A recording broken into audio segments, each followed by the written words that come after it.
Eccoci qua, cari telespettatori. Allora, mai come in passato, in quest'anno che poi continua, perché finché non ci liberiamo da questa benedetta pandemia, la situazione è poco varia, al di là dell'anno in corso. Adesso noi ci auspichiamo che col vaccino le cose cambino. Comunque, come dicevo, mai come in passato, le associazioni di categoria hanno assunto per le categorie produttive, per gli imprenditori, per i commercianti, per tutti coloro che lavorano in partita IVA sostanzialmente, un ruolo strategico importante, un punto di riferimento, un'interlocuzione immediata o diretta con chi ci governa, vuoi alla regione, vuoi al governo centrale. Quindi un ruolo importantissimo, ma anche di supporto e di sostegno. Ecco che noi cerchiamo di dar voce alle varie categorie, alle varie rappresentanze sindacali, diciamo così. CNA Veneto è qui con noi nuovamente, ben ritornato segretario regionale Matteo Ribon, grazie di essere qui con noi virtualmente, collegato via Zoom. Buonasera, buonasera a lei telespettatori. Allora, ci racconti un po', fare un bilancio, si può fare un bilancio di un anno tempestoso che vi ha colto un po' così di sorpresa, perché se facciamo un salto indietro nel tempo, un anno fa, a gennaio-febbraio, si pensava a una rimonta dopo un lunghissimo periodo di crisi. C'erano buoni presupposti, i settori sembravano anche dare dei segnali importanti e poi siamo precipitati nel lockdown che ha messo in discussione e stravolto tutto quello che poteva stravolgere. Arrivati a questo punto c'è stata poi l'estate con una ripresa, l'autunno anche, alcuni settori sembrano essersi salvati, adesso ci racconterà lei, però che bilancio può dare? Allora guardi, in realtà è proprio vero, è un anno che parliamo e siamo dentro a questa situazione, è stato un anno molto difficile e ovviamente tormentato e quello che ci aspetta sicuramente non sarà un anno facile, ma dobbiamo vivere con fiducia, perché con fiducia cercano di vivere anche i nostri imprenditori pur colpiti e in difficoltà rispetto a tutta la situazione. Non possiamo comunque fare diversamente.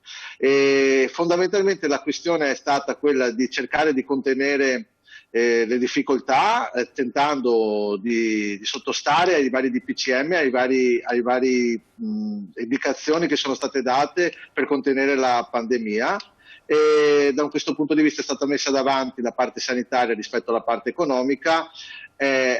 Ovviamente noi abbiamo chiesto che venga rafforzata l'azione economica nei confronti delle imprese per mantenere in vita tessuto produttivo e anche tessuto sociale del nostro territorio. Molte sono state le azioni, non tutte hanno avuto i risultati sperati, non tutte sono arrivate in tempi rapidi. Ci sono state anche molte lungaggini a partire dalla cassa integrazione per poi passare i vari bonus che comunque col tempo si sono susseguiti.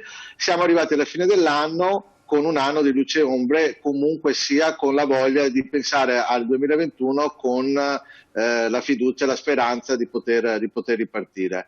Alcuni settori, ad esempio il turismo, è andato in ground zero, e questo l'abbiamo visto tutti, ci sono delle difficoltà notevoli anche per il mondo della ristorazione e alcune attività commerciali. È evidente che tutto questo è collegato alle attività artigianali, perché nel momento in cui chiude un bar, un ristorante o comunque non lavora, di conseguenza ci sono all'interno tutte delle filiere operative e manifatturiere e anche dal punto di vista delle attività di servizi che si bloccano. Quindi mai pensare che oggi tocca a uno, domani all'altro e che quando chiude uno non è affar mio, perché poi alla fine siamo talmente interconnessi che ormai l'attività economica non può essere più concepita per compartimenti stagni. Ecco, ma Tenga conto anche del fatto che quando abbiamo parlato inizialmente di questo problema, il problema era in Cina, però già le nostre aziende metalmeccaniche vedevano un ritardo nelle forniture e da lì poi è partito tutto. Assolutamente, ma questo fatto della grande interconnessione, del fatto che se anche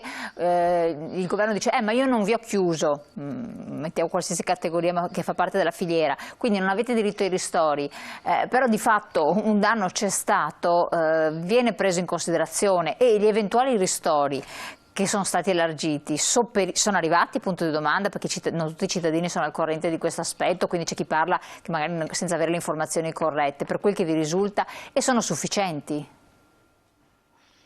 Guardi, noi abbiamo sempre detto che non bisogna ragionare per codice Ateco, bisogna ragionare sulle perdite di fatturato che ci sono stati dal punto di vista del tessuto produttivo e i ristori sono stati elargiti per una buona parte, non sono arrivati tutti. Adesso bisogna capire cosa intendiamo per ristori. Intendiamo i decreti ristori o intendiamo i supporti che sono stati dati anche attraverso la manovra finanziaria, o intendiamo sono stati dati o comunque programmati anche dalle istituzioni regionali, dalle camere di commercio. Cioè bisogna capire cosa intendiamo. I ristori comunque sia nella loro definizione sono dei ristori, non saranno mai in grado di sostenere la vivacità e la vitalità delle attività produttive, quindi sono semplicemente un tentativo di aiutare a mantenere in vita delle strutture che comunque sia, senza un po' di risorse messe da parte, un po' di supporto anche dai contesti familiari, contesti aziendali collaterali che ci possono essere, le attività non stanno in piedi, perché comunque le spese fisse corrono lo stesso e non si fermano. Questo assolutamente. Per quel che vi riguarda, la cassa integrazione è stata utilizzata come, in che termini e che prospettive ci sono? La cassa integrazione da noi è stata utilizzata tantissimo. Da noi si tratta, per quanto riguarda l'artigianato, di FSBA. Tenga conto che è un fondo che noi facevamo versare ad imprese e lavoratori ancora prima della pandemia, quindi qua noi da un certo punto di vista avevamo già un nostro ammortizzatore che è esploso, che veniva gestito in maniera molto tranquilla negli anni di normalità. È esploso a partire da febbraio e quindi ha utilizzato tutte le risorse proprie che aveva, e poi si è dovuto agganciare alla richiesta di fondi dal punto di vista ministeriale, per cui attraverso i vari decreti. C'è stato un ritardo poi di pagamento che è stato determinato un po' dal giro con il quale si arriva poi ad arrivare poi al pagamento diretto del lavoratore. Quindi noi che eravamo abituati attraverso la EBAV, cioè per cui l'ente bilaterale territoriale, ad avere anche dei ritmi di pagamento, di velocità di reazione molto, molto rapidi, abbiamo dovuto aspettare tutto il giro nazionale tramite Roma, e quindi le cose si sono allungate. Adesso via via che i soldi sono stati inseriti e le attività si sono rendicontate, siamo quasi arrivati ad un pagamento molto vicino alla situazione del mese precedente. Ormai siamo quasi arrivati ad una continuità. Qual è il problema? Che se si continua ad allungare il divieto di licenziamento, che è comunque il blocco del licenziamento, e si continua ad allungare la situazione di difficoltà attraverso la pandemia, ne servono molte altre risorse, non sono sufficienti quelle che sono state stanziate fino ad oggi. Quindi la situazione che possiamo guardare adesso è sufficiente, ma non è sufficiente a durare altri mesi o andare avanti ancora per molto. La manovra di governo che è stata presentata ha visto in qualche modo una vostra partecipazione, nel senso, ascoltate le parti sociali in qualche modo o le rappresentanze di categoria, e ha dato avvio a un certo tipo di programmazione che vi vede soddisfatti, oppure no? Su alcune cose sì, però dopo alla fine nell'economia generale ci sono sempre delle mezze soddisfazioni, e alcune sono state disattese. Facciamo un esempio su tutti: il super bonus. Quello lì, è esatto. una misura che noi abbiamo sostenuto il prolungamento fino al 2023, alla fine è stato prolungato fino al 2022. Possiamo dirci soddisfatti? Beh, intanto sì, del fatto che oltre il 2021 si guarda con una maniera un po' più strutturale una misura, però non è sufficiente per ragionare in maniera di prospettiva, perché guardi, qua il tema è ragionare in maniera strutturale a un cambio di impostazione, paradigma per i prossimi anni, perché i bonus sono interessanti, ma nel momento in cui diventano poi delle azioni strutturate, altrimenti non si fa neanche a tempo a capire quando, come e perché, è già finita la finestra e si passa alla nuova finestra. Nessuna azienda ha una capacità di reazione nei confronti delle risorse pubbliche, per cui, nel senso, per quanto riguarda finanziamenti o contributi, rapidissima. Ci vuole un po' del tempo per capire come collegarli alla propria attività, per fare domanda, per procurare la documentazione, per essere aiutati. Se fanno delle cose spot, difficilmente si riesce a soddisfare le esigenze di una buona parte del tessuto Ecco, lei ha accennato al super produttivo. bonus del 110%, che è quello che interessa molti cittadini. All'inizio si era palesato che sarebbe stato prorogato, però con alcune condizioni di step, cioè chi era arrivato a un certo punto della procedura, chi aveva fatto determinate azioni già intraprese, poteva arrivare fino al termine del 2021. È così oppure si può iniziare in qualsiasi momento il 2021, si può portare a termine il 2022? Avete chiara un po' la visione di questo? Sì, guardi, qui da questo punto di vista qua le attività vanno realizzate nel 2021 e poi possono essere gestite con la coda fino al 2022. Però, tornando al ragionamento di prima, è chiaro che qui conteremo a battere per fare in modo che questa misura vada prorogata fino al 2023. Non è che ce la siamo messi via da questo Non punto vi di vista. arrendete, insomma. No, non ci arrendiamo, anche perché poi il tema è l'unica misura che può Sì, alimentare un consumo interno. Cioè nel assolutamente sì. momento in cui c'è un restauro, una movimentazione nel comparto casa, che in questo momento capiamo bene è una risorsa preziosissima per le famiglie, e anche la sua messa a norma, la sua rivitalizzazione, il suo abbellimento non solo estetico ma anche dal punto di vista energetico, è un investimento che guarda al futuro delle città, dell'ambiente, guarda al futuro delle nuove generazioni, cioè per cui è un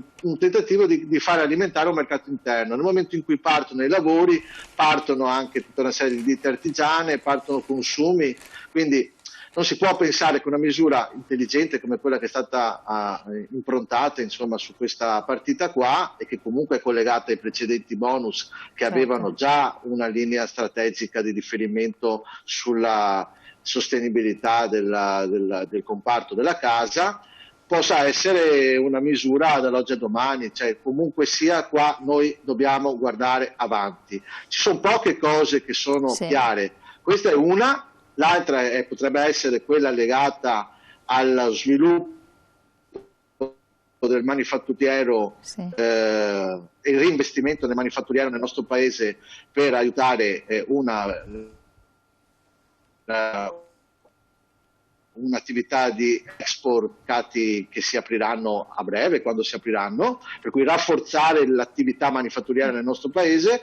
E la terza probabilmente è quella legata al turismo, che parte da zero. Rendiamoci conto, il turismo come l'abbiamo vissuto fino a prima della pandemia non esiste più.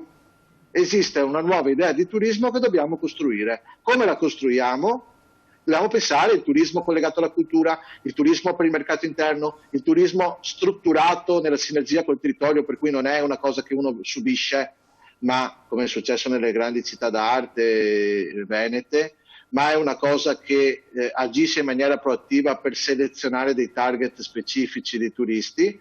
Tutto questo può coinvolgere anche molte altre filiere, l'artigianato in primis, ma anche altri settori. Io prima ne ho citato qualcuno, ma ce ne sono anche altri. Assolutamente. Per quanto riguarda sempre le agevolazioni, io vedevo che c'è un contributo per gli autonomi come categorie che hanno risentito autonomi, poi si vede anche appunto gli artigiani, questi piccoli imprenditori.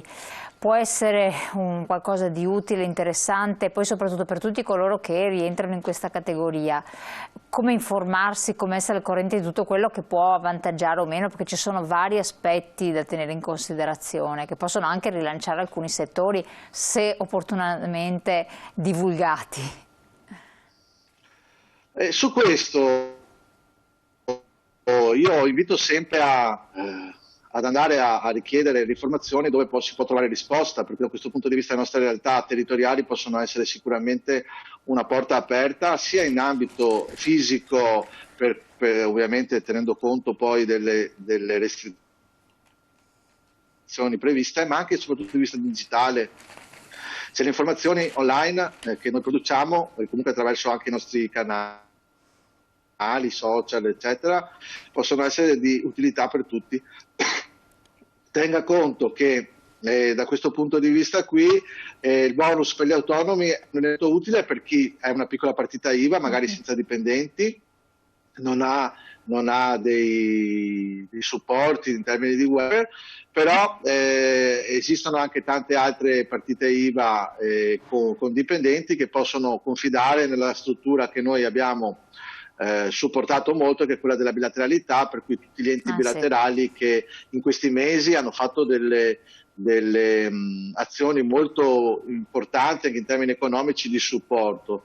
Tenga conto anche del fatto che per noi la bilateralità nel Veneto è un fiore alla partita, perché oltre a risorse in qualche maniera che sono della collettività, che sono gestite a livello nazionale, noi abbiamo delle risorse venete che vengono utilizzate in servizi e attività per i lavoratori e per i dipendenti, e su questo siamo un po' orgogliosi anche di metterli in campo, tant'è che abbiamo appena deciso con un accordo di fine anno di rinnovare la bilateralità e rilanciarla per i prossimi 20 anni, quindi è anche una scelta strategica fatta dal mondo datoriale e sindacale di lavorare assieme in squadra per affrontare la situazione esterna. Perfetto, ci sono due ambiti che meritano un'attenzione particolare, uno in senso positivo, l'altro non molto: il settore moda che purtroppo è in crisi, come il turistico per carità, e l'altro invece in positivo che è quello del mobile, che sembra invece andare bene, dove ci sono appunto degli incentivi tra l'altro da questo punto di vista, no?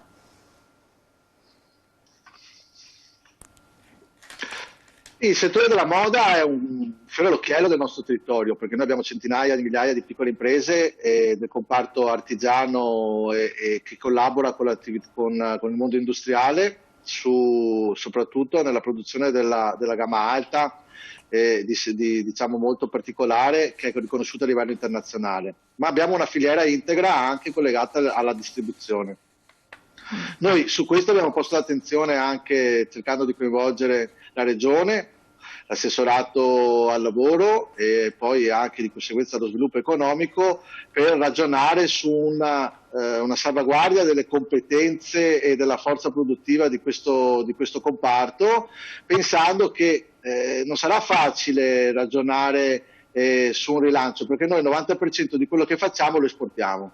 Se non si aprono i mercati internazionali, fondamentalmente noi per il mercato interno lavoriamo veramente poco. Parlo appunto dell'attività della moda, che ha un segmento alto, che è quella che viene fatta in Italia. Chiaro. Quindi la prima cosa che dobbiamo fare è riposizionarci su questo, riprendere in mano il Made in Italy, magari dando peso al vero Made in Italy, cioè quello realizzato interamente in Italia e fatto con determinate caratteristiche, per essere pronti nel momento in cui si apriranno i mercati.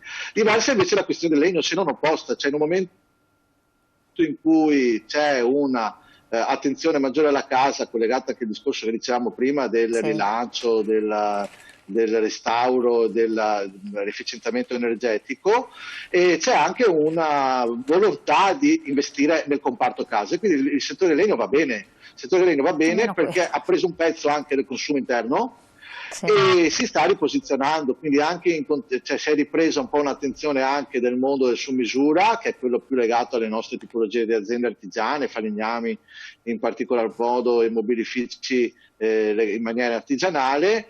E ovviamente c'è spazio per tutti da questo punto di vista qua. Qual è l'obiettivo? È fare in modo che le nostre imprese trovino uno spazio di lavoro legato a un rapporto consulenziale di fiducia specifico per i clienti che vogliono pregiarsi di prodotti o di soluzioni qualitativamente alte, dove le capacità artigiane vengono riconosciute. Ricordiamo poi che è stato prorogato il bonus mobili portato a 16.000 euro in ambito di ristrutturazione edilizia nella manovra di bilancio, e questo è un aspetto estremamente positivo. E poi il settore si è innovato dal punto di vista tecnologico, adottando anche dei processi diversi e del know-how che proprio è entrato in un ambito dove non ci si immaginava potesse entrare sostanzialmente, quindi novità importanti anche nel settore mobile legno correlato. Segretario, un'ultima questione però merita un cenno, perché non sta andando bene tutto quel mondo legato alla ristorazione eventi, e non solo, eventi annessi e connessi, perché questo invece è in crisi totale. Lì abbiamo segnalato più volte, tant'è che poi un pezzo di quei 16 milioni che la Regione ha messo in campo saranno centrati proprio sulla filiera degli eventi, perché ci rendiamo conto che questo mondo è completamente a terra e non vede nessuna barlume di programmazione sulla riapertura, perché comunque sia buona parte di queste attività qui vengono fatte nella socialità delle persone, nell'assemblamento tra persone o comunque in relazione con numeri più o meno ampi legati poi ai luoghi di socialità. Qui bisogna cercare di sostenere il più possibile il settore, cercando di capire anche come trasformarlo utilizzando la parte digitale. Su questo ci sono delle azioni che sono state messe in campo. Chiaro, non sono sufficienti a preservare i numeri occupazionali che c'erano prima, tenendo conto che insomma, questo settore qua è in grado di spostare tra il 10 e il 15% del PIL della regione, cioè, sì. Stiamo parlando di un settore piccolo, stiamo parlando di un settore che intacca ed è concentrato su più filiere. Quindi da questo punto di vista qui la prima operazione da fare è contenere e cercare di mantenere in vita le competenze e l'occupazione. Contemporaneamente provare a immaginare con tutte le caratteristiche possibili come si può lentamente tornare a una normalità, sapendo che i grandi eventi, enormi eventi, eccetera, dove non so, da pensare ai concerti, alle manifestazioni sportive grosse, eccetera, avranno ancora dei tempi lunghi. Però via via possiamo iniziare a svolgere degli eventi un po' più piccoli, magari alzando la qualità, alzando il valore di quella tipologia di eventi e rendendo sempre più professionali, riconosciute le professionalità che ci sono nel territorio e cominciare a impostare. Qua il tema è organizzare e riposizionare un po' le attività e su questo c'è un lavoro enorme che dobbiamo fare tutti assieme, Chiaro. senza casacche, e dobbiamo farlo sia per quanto riguarda il mondo dell'artigianato, ma assieme al mondo, agli altri mondi, al commercio, all'industria, al turismo, alla cultura. Penso che sia anche un'occasione per provare a ricostruire una relazione sinergica anche tra comparti, tra settori. Non possiamo fare diversamente, solo così forse ne verremo fuori. Voi vorreste aprire anche un tavolo di confronto con la Regione per vedere come utilizzare al meglio per questo settore i soldi che dovrebbero arrivare dal Recovery Fund? Sì, questa è una grande partita, alla fine i soldi sono tutti lì. I soldi sono lì e si chiamano hanno anche una definizione non banale che è Next Generation Europe, di nuove generazioni, quindi non sono soldi per accontentare quelli che ci sono oggi, ma per guardare allo sviluppo anche delle generazioni future. Quindi noi su questo è chiaro che siamo disponibili a fare la nostra parte in termini di idee, ma anche di responsabilità. Io credo che questo sia una presa di posizione importante che dobbiamo assumere come corpi intermedi, per cui non stiamo qui solamente a recriminare risorse o a volere aiuti, ma siamo anche disponibili a fare fino in fondo la nostra parte.